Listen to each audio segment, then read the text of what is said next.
Good morning, everybody. I want to start this reading session with actually a word from a rabbi that I trust very much. I've been asking a lot of questions about what is going on in the world, and he said something that really made me think that I want to share. I printed it and I put it up on the screen here so you could pause it and look at it later, maybe think it out a little more. But what does he say? He says, we're being encouraged by events to rethink our daily habits. Hey, isn't that what's going on? Our daily routines. Where have we been putting our energy every day before this event? All into school, travel, entertainment?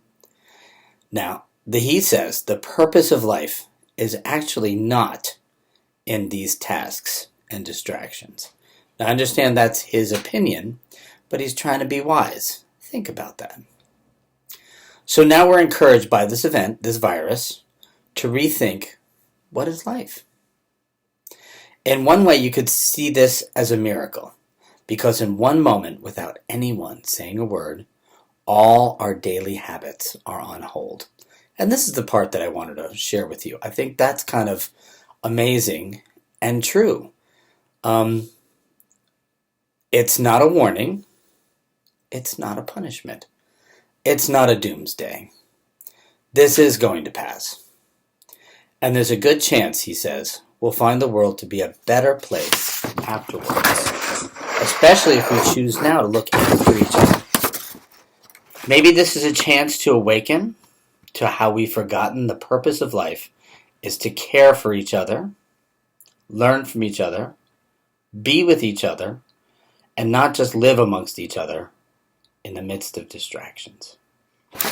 I've been saying for a long time, and you've heard me kind of almost preach. I keep saying people are miraculous and people are precious. Now, I know being at home with your family for a long period of time can be stressful, but the truth is people are miraculous and people are precious. And this virus and this event is going to teach us that. Okay, this week, your assignments. I'm going to post this on Constella too. Basically just the three. Continue Ascend Math. Now, I've gotten a lot of email messages that Ascend Math is too hard or too easy for some people. I'm working with it too, and I keep adjusting people's programs. Text me, email me, call me. Your parents have contact information if Ascend Math is too hard or too easy. But hang with it. Read and write. Focus on prompt number 2. What is a character in your book feeling right now? Can you give a piece of evidence? And then listen to Balloon Boy. I have some optional stuff that I put right here. Let's get to reading. It's getting late. Now, I saw on YouTube Analytics that only 4 of you listened to Chapter 12.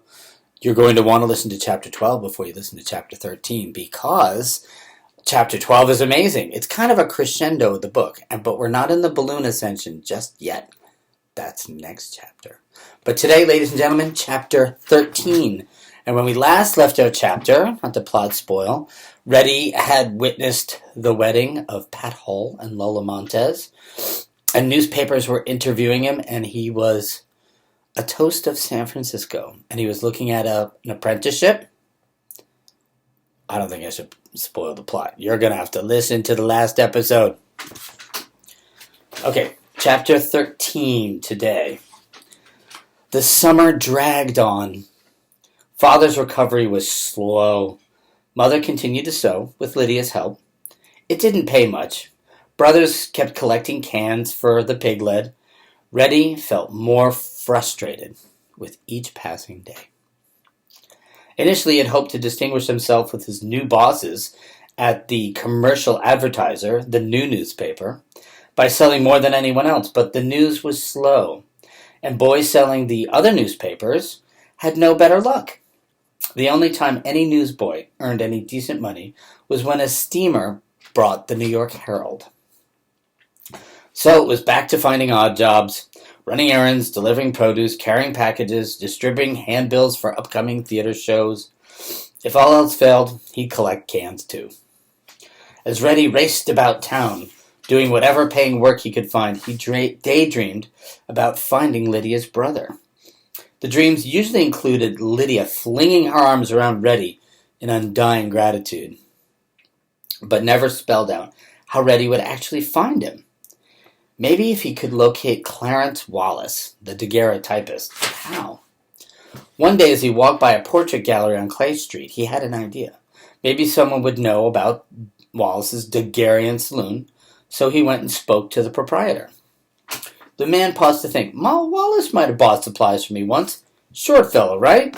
Yes. Do you know how I might find him? Hard to say. There's a lot of those traveling artists right now. Some bring their equipment into town and rent space in a hotel. Others, like your Clarence Wallace, have their own traveling galleries. Some advertise in local newspapers or just post a sign or wait for word to get around. They'll do as much business as they can in a week, and then move on. Reddy thanked the man and mulled over this new information. There must be a way to track down Clarence Wallace. Maybe another advertisement. Lydia had spent a lot of money on ads already with no result. Wait a minute. They bought ads. He took off running. That evening he returned home with an armload of newspapers. What's this? Reading materials. The Shasta Courier, the Marysville Express, the Sonora Herald. Where did they come from? The commercial advertiser gets these newspapers from all over. When they're done, they throw them out. Why would we want them? Asked Lydia. Reddy grinned. They're going to help find Wallace's Daguerrean Saloon. That night, Reddy pored over the newspapers by lamplight. He learned which boarding houses caught fire, which creeks overflowed, which editors did not like the governor, but he found no mention of daguerreotypists. The next day, he brought home more papers. He found this item. Daguerreotypist Lewis Whitney is happy to announce to the gentlemen and ladies of Downeyville that he is now prepared to execute likenesses in the highest perfection of the art. As he remains in town a short time, persons wishing their portraits are solicited to call as convenient. They did advertise. If he kept looking, he would find Clarence Wallace. The next time Lydia came over, he showed her the newspapers. I'll take some of them home with me, she said. Maybe the ladies at Salem's will help me look through all of them. I guess there were a lot. He dropped off more newspapers at Mrs. Salem's every few days. With all this looking, it's only a matter of time till we find an ad from Wallace's Daguerrean Saloon, and maybe my brother. One day, Doc Robinson hired Reddy and Max to hand out ads for his newest show, The Past, Present, and Future of San Francisco. In addition to a little cash, he gave them a free ticket. Oh, Reddy was delighted. When the play claimed to be a historical drama, it was in fact a funny satire. His parodies of current events and local politicians drew raucous laughter. At one point, when Reddy and Max were laughing so much they fell out of their seats, Reddy happened to spot a familiar-looking gentleman across the theater. Reddy didn't think much about it, but later, when the audience stood up to leave, he noticed the man again, and how much shorter he was. It was Clarence Wallace. Reddy caught up with him. Excuse me, sir, I have to speak to you, yes? I've been searching for you. Do you remember me? I sold you a stack of Boston journals in Sacramento. Why have you been looking at me? You told me you just hired a new system. Is he a tall man? Is he named Joseph Peckham? No, he's a short man, and his name's Carl Sprague.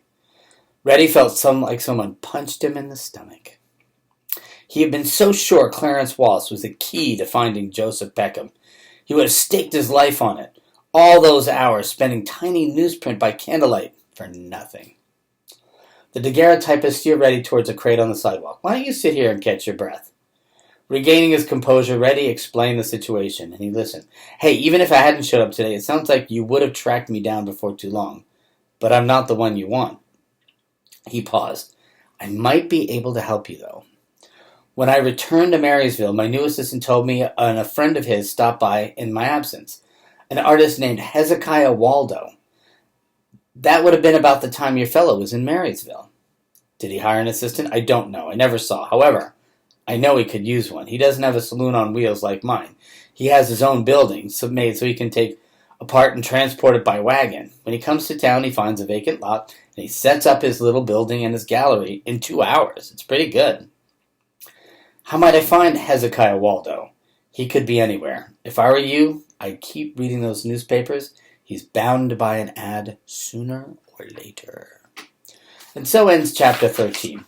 In chapter 14, it says, Grand Balloon Ascension. Yes, the balloon part is coming next chapter. And if you please remember, that was a true story about what happens with him in the balloon. And I'm not going to plot spoil. But check out this map. Map of Reddy's Balloon Ride. Is that in focus? I don't think it is. Kind of blurry.